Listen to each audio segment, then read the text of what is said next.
تو بات کر یہ بتا کہ قافلہ کیسے لٹا، مجھے رہزنوں سے غرض نہیں تیری رہبری کا سوال۔ اب ہم آپ کو ایک فارمولہ بتاتے ہیں، بے حیائیاں اور برائیاں سرکار نے کیسے کیا؟ بچیوں کو لوگ زندہ دفن کرتے تھے۔ آج جہیز کے خلاف تقریر کرتے کرتے لوگوں کی زبان گھس گئی، یہ کہتے ہیں مرد بڑھتا گیا جو دوا کی۔ پہلے لوگ موٹر سائیکلیں کی دفاع کرتے تھے، کہتے ہیں سونا کو انگوٹھی بھی چاہیے۔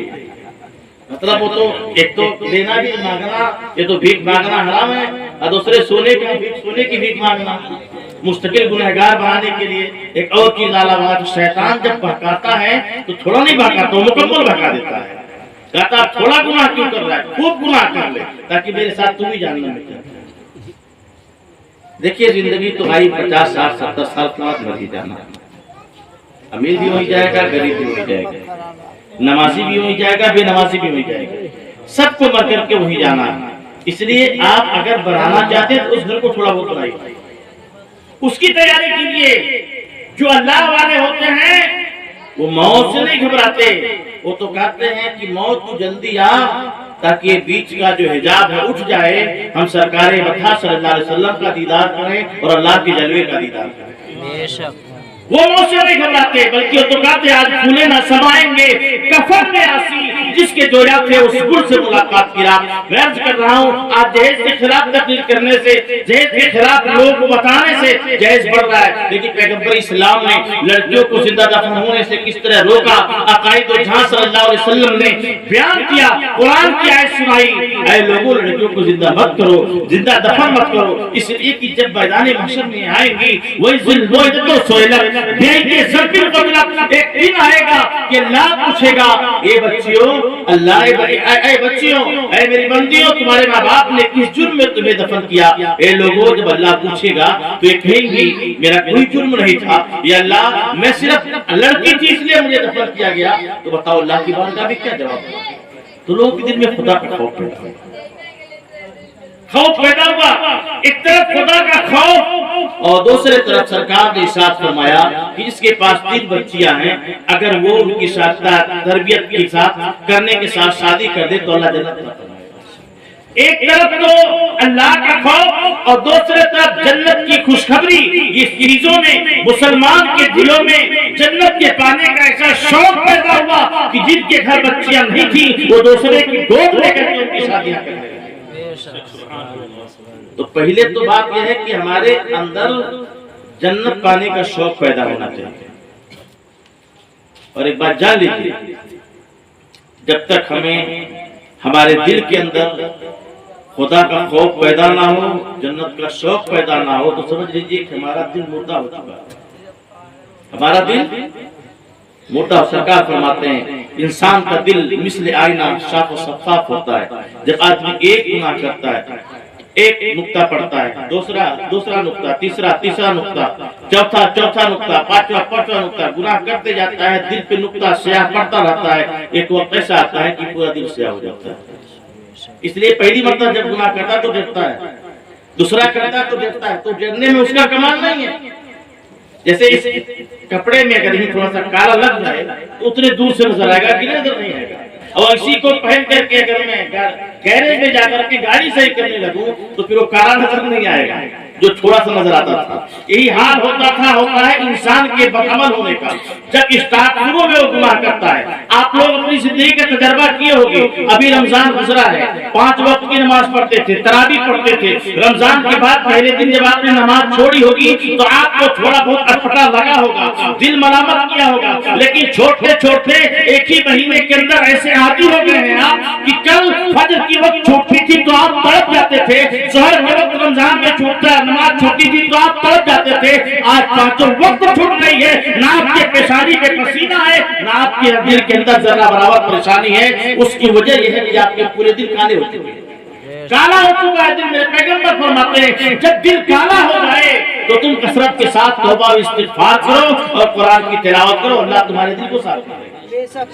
اس لیے اگر دل کالا ہو گیا ہے، یعنی گناہ کا احساس نہیں ہو رہا، تو اللہ کی بارگاہ میں رو اور گڑاؤ کہ اللہ بہت بڑا غفور رحیم ہے، گناہوں کو بخشنے والا ہے۔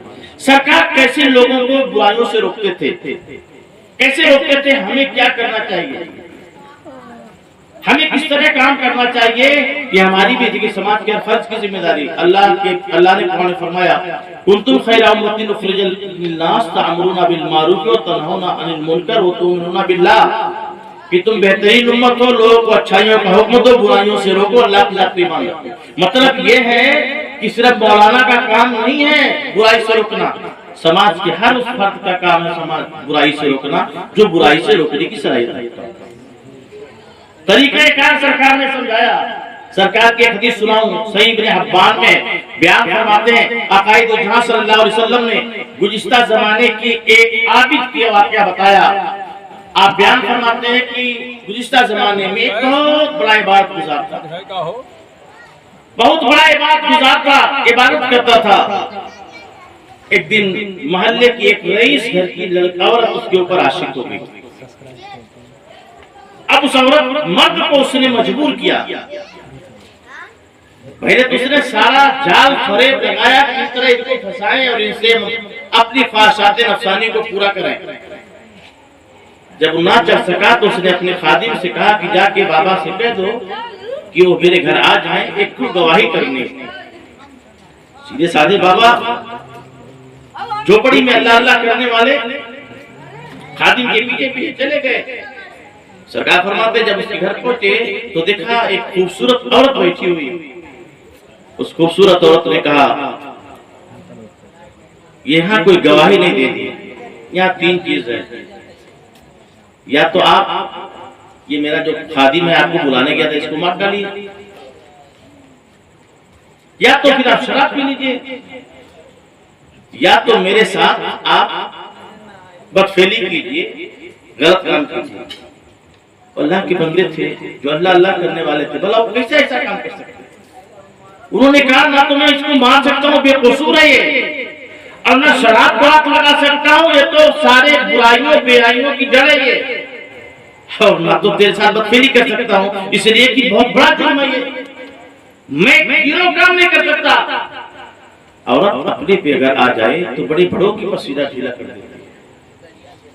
آج کے زمانے میں بھی اگر سیدھے راستہ چلتے ہوئی کوئی عورت آپ کو ٹچ کر دے، کوئی الزام لگا دے تو پولیس تو اٹھا کے کچھ دیر کے لیے بیٹھا ہی دے گی، اس کو آپ کو اپنی شرافت ثابت کرنے میں بہت ٹائم لگ جائے گا۔ عورت نے کہا اگر آپ نے میری نہیں سنی تو بس جان لو تمہاری جان کی خیر نہیں ہے، نہ تو آبرو بچے گی نہ جان بچے گی، بے آبرو بھی ہوگے، جان سے مارے بھی جاؤ گے۔ چلو ٹھیک ہے اگر تم میری خواہش نہیں پورا کرتے، دو افسر میں سے کوئی افسر چن لو۔ تو اللہ والے نے کہا کہ قتل کرنا بھی غلط ہے، زنا کرنا بھی غلط ہے، چلو شراب کی بات ہے تھوڑا سا پی لیتا ہوں پھر تو کر لوں۔ کہا ٹھیک ہے لا پلا دے شراب۔ عورت نے ایک جام اڈیلا، آقا فرماتے ہیں دیا، اور دینے کے بعد اس نے پی لیا۔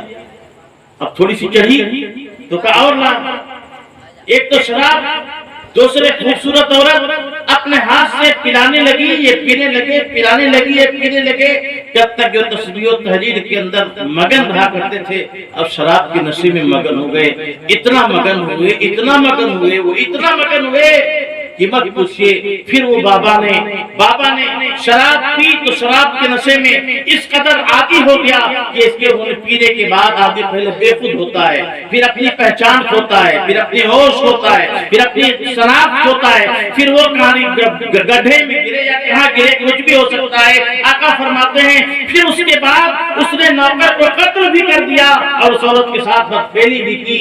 اس کے بعد میرے سرکار فرماتے ہیں سنو اے لوگوں کان کھول کے سن لو، ایک جسم کے اندر شراب اور ایمان دونوں ساتھ نہیں رہ سکتے۔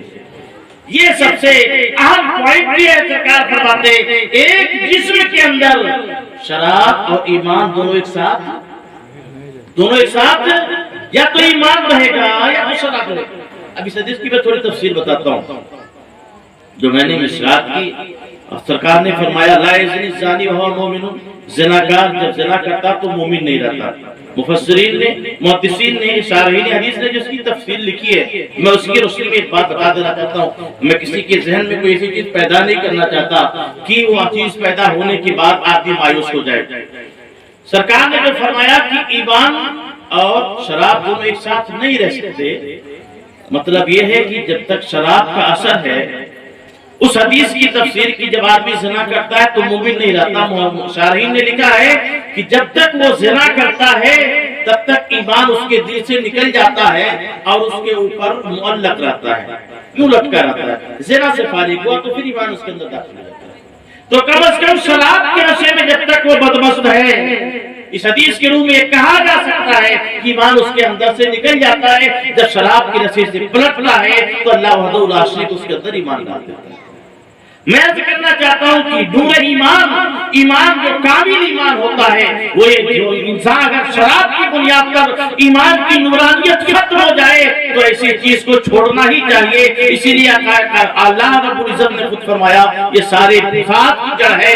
عقائد جہاں صلی اللہ علیہ وسلم نے جب شراب کی حرمت کا اعلان کیا تھا مدینے میں، تاریخ اٹھا کر کے دیکھیے اس وقت صحابہ کرام کے گھروں میں شراب کے مٹکے بھی تھے، شراب پیے بھی جاتے تھے. لیکن جب عقائد جہاں نے فرمایا اے لوگوں شراب حرام قرار دے دی گئی، چاہے وہ باطل کی شکل میں ہو چاہے قطرے کی شکل میں ہو. عقائد جہاں کے صحابی جانساروں نے شراب کو لا کر کے گھر کے اندر پھینکنا شروع کیا.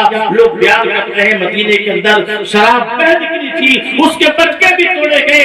پتہ چلا انسان کے دل میں اگر عشق رسول ہے، رسول سے محبت ہے تو اپنے سرکار کو مانے گا، اور اگر اپنے سرکار کو مانے گا تو ان بے حیائیوں کے قریب نہیں جائے گا. ان بے حیائیوں کے قریب جانے سے ایک تو ایمان کو خطرہ، آبرو کو خطرہ، سر لیور کو خطرہ، لیور خراب، گردہ فیل، ہارٹ اٹیک، اس کے بعد برین ہیمریج، یہ سب بیماریاں شراب کے پیچھے آتی ہیں. میرے پیغمبر نے جو فرمایا تھا یہ سارے فساد کی جڑیں، یعنی اگر اسے تم استعمال کرو گے تو تمہاری دنیا بھی حقارت ہوگی، تمہاری آخرت بھی حقارت ہوگی. دنیا اور آخرت دونوں بچانا چاہتے ہو تو اس سے آپ بچو. اب اگر ہم سے خطائیں ہو گئی، اگر ہم سے خطائیں ہو گئیں تو ہمیں مایوس ہونے کی ضرورت نہیں. بہت اچھی بات سنا رہے تھے حضرت. تو توبہ کے اصلاح معاشرہ کے تعلق سے ایک ٹاپک اور ہے، وہ میں سنا کے اپنی گفتگو سمیٹتا ہوں. گناہ تو انسان ہی سے ہوتا ہے، چاہے چھوٹا گناہ ہو چاہے بڑا. اگر انسان سے گناہ نہ ہو تو انسان ہو تو فرشتہ ہو جائے گا کہ نہیں حضرت؟ گناہ تو ہوگا ہی. گناہ ہونے کے ساتھ ساتھ احساس گناہ اگر زندہ ہے آپ سمجھ لیجئے کامیاب ہے. مومن کی شان کیا ہے؟ گناہ ہوا، سرکار نے مثال دے کے سمجھایا کہ مومن جب گناہ کرتا ہے تو یہ سمجھتا ہے کہ میرے اوپر پہاڑ رکھا ہوا اب گر جائے گا، اتنی جلدی توبہ کرو. اور جو